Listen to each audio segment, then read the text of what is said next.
لو انت طالب وبتواجه مشاكل في الحفظ، جايب لك اهم النصايح اللي تخليك بيرفكت في الحفظ. اتحداك تنسى اللي حفظته بعد الفيديو ده. كمل الفيديو للاخر ويلا بينا. السلام عليكم ورحمة الله وبركاته. انا عبد الرحمن عفا الله، طالب في الفرقة التانية كلية الطب البشري. اول حاجة حابين نعرفها عن الذاكرة وهي انواع الذاكرة. ازاي دماغك بيخزن المعلومات؟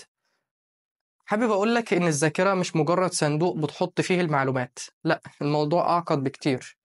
في ثلاث أنواع رئيسية من الذاكرة. أول حاجة وهي السنسوري ميموري، ودي اللي هي الذاكرة الحسية. دي بتبقى زي كاميرا كده بتسجل كل حاجة حواليك، بس لفترات أو لحظات قصيرة جدا. يعني لو شفت مثلا برق في السماء، بتفضل شايفه لحظة بعد ما بيختفي. هي دي الذاكرة الحسية. طيب بعد كده عندنا الشورت تيرم ميموري، اللي هي الذاكرة قصيرة الأمد. دي بقى زي الرام بتاعة الكمبيوتر، بتخزن المعلومات اللي محتاجها حاليا بس لفترة قصيرة جدا. قد إيه؟ ممكن من 10 ل 30 ثانية، وأحيانا ممكن مثلا توصل لبعض الساعات، ممكن 3 ساعات مثلا. يعني مثال عليها، لو قلت لك مثلا رقم تليفون بس انت ما كتبتوش، فأكيد انت ما حفظتوش، بتفضل فاكره لثواني، ممكن بس بعد كده أكيد هتنساه. ده بعد ثواني هتنساه، تمام. بعد كده بقى تالت نوع معانا وهو الذاكرة طويلة الأمد أو اللونج تيرم ميموري. هنا بقى السحر بيحصل. دي المخزن العملاق اللي بيحتفظ بالمعلومات لسنين ويمكن كمان للأبد. السؤال هنا إزاي نحول المعلومات من الذاكرة القصيرة للطويلة، وده اللي هنعرفه دلوقتي. إزاي المعلومات بتنتقل من الذاكرة قصيرة الأمد لطويلة الأمد؟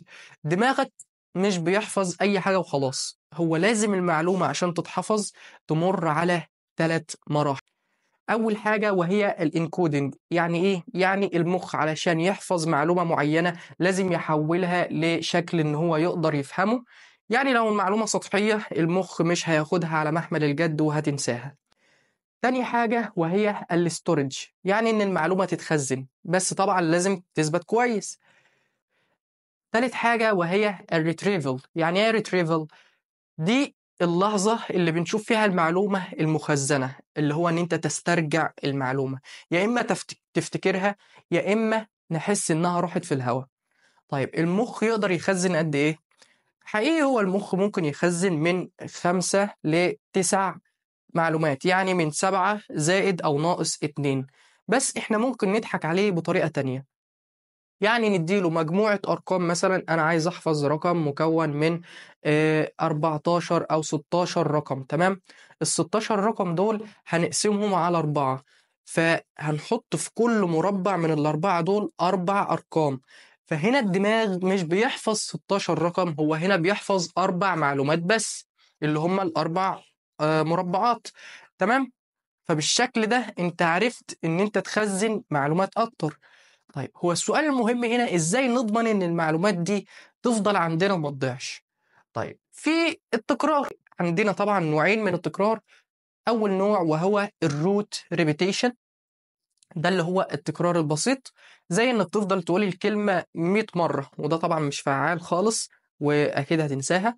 لكن تاني نوع اللي هو السبيسد ريبيتيشن، ده السر الحقيقي انك تراجع المعلومة على فترات متباعدة، ممكن بعد ساعة، بعد يوم، بعد اسبوع، على حسب هو الموضوع صعب بالنسبة لك قد ايه، وان انت محتاج فعلا تراجع الحاجة دي كل يوم او قد ايه علشان تقدر تخليها تثبت اكتر. بس في عامل تاني بيساعد في الحفظ اكتر، اللي هو اللي هو الحواس. اتكلمنا عن الموضوع ده في حلقة تنظيم الوقت، هبقى اسيبها لك في الكومنتس وهسيبها لك في الديسكريبشن لو حبيت تدخل تشوفها. الحواس ايه علاقتها بقى بالحفظ؟ كل ما استخدمت اكتر من حاسة، كل ما كانت المعلومة هتثبت اكتر. يعني مثلا انت بتسمع ريكورد، الريكورد ده انت سامع بس، بتستخدم حاسة السمع بس. لكن لو شفت فيديو، شوف انا بقول لك انت شفت فيديو، يعني انت هتشوف الفيديو وفي نفس الوقت هتسمعه، فانت هنا استخدمت حاسة البصر واستخدمت حاسة السمع. ما بالك بقى لو كتبت كمان، فكده المعلومة هتثبت اقوى. في كمان حاجة ممكن تعملها تثبت أو تحفز الدماغ بشكل أكبر، وهي إنك تتحرك وإنت بتحفظ وتقول الكلام بصوت عالي. النقطة اللي بعد كده وهي الذنوب. هتقول لي إيه اللي جاب الذنوب الذاكرة. هحكي لك قصة بسيطة عن الإمام الشافعي رحمة الله عليه. طبعا الإمام الشافعي كان حاد الذكاء، يعني كان بيحفظ بطريقة، عنده موهبة الحفظ دي جامد جدا. تمام. فهو حس في فترة من الفترات إن الذاكرة بتاعته ضعيفة شوية، مش حس إن هو مش بيحفظ، لأ هو حس إن ضعيفة شوية بس. فراح للشيخ بتاعه اللي هو ساعتها كان اسمه وكيع، فبيقول له إن أنا الذاكرة بتاعتي مش زي الأول وما بقتش بحفظ كويس. فشيخه قال له إن ده ممكن بيبقى بسبب الذنوب. فهنا الإمام الشافعي كتب بيت من الشعر بيقول: شكوت إلى وكيع سوء حفظي فأخبرني إلى ترك المعاصي، وأخبرني إن العلم نور ونور الله لا يهدى لعاصي. تمام. النقطة اللي بعد كده وهي الخدع الذكية للحفظ أو النيمونكس باللغة المصرية الجميلة بتاعتنا، وهي التحشيشات. في طرق عبقرية يا جماعة عشان تحفظ المعلومة بسرعة. يعني خليني اقول لك مثلا، لو قلت لك الجماعه اللي هم بتوع ثالثه ثانوي علمي علوم، لو قلت لكم ايه هي الاميونوجلوبولين، ايه هي الانواع بتاعتها، هتقولوا لي ايه؟ ماجد او جامد، اللي هو اي جي ام، اي جي اي، اي جي جي، اي جي اي، اي جي دي. تمام. 5 انواع هنا ربطناهم بكلمه بسيطه تقدر ان انت تفتكرها. انت هنا ما حفظتش 5 معلومات، انت هنا حفظت معلومه واحده اللي هي الاميونوجلوبولين. انواعها ايه؟ ماجد. تمام. طيب هنا انت بتقدر تربط في ربط ذهني هنا، فالقصص والربط الذهني ده لو عايز تحفظ معلومة اربطها بحكاية غريبة. النقطة اللي بعد كده وهي النوم. لازم علشان تصحى فايق ومركز وتقدر فعلا ان انت تحفظ، لازم تنام من 6 ل 8 ساعات. ده اللي هو النورمال طبعا زي ما اتكلمنا وقلنا. يعني لو بتسهر عشان تذاكر فده خبر وحش ليك. الذاكرة بتعزز أثناء النوم.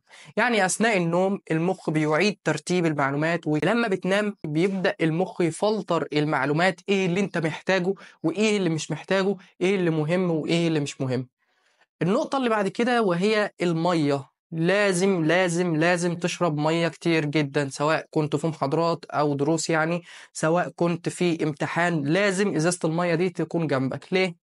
وزن المية في الدماغ بيشكل حوالي 73%.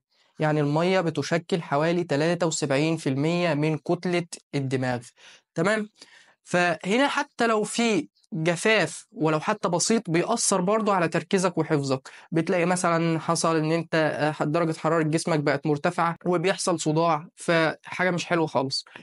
فدلوقتي بقى عندك مفاتيح تقدر تقوي الذاكرة بتاعتك بيها، ألا وهي التكرار المتباعد أو السبيسد ريبيتيشن، استخدام الحواس، النيمونكس، النوم الكافي، المية. جرب الطرق دي وصدقني هتدعي لي، هتحس بفرق كبير في حفظك. لو عجبك الفيديو ما تنساش تعمل لايك وشير وسبسكرايب علشان توصلك فيديوهات أكتر، وشاركنا في التعليقات إيه أكتر حاجة بتساعدك على الحفظ. أشوفكم الحلقة الجاية، والسلام عليكم ورحمة الله وبركاته.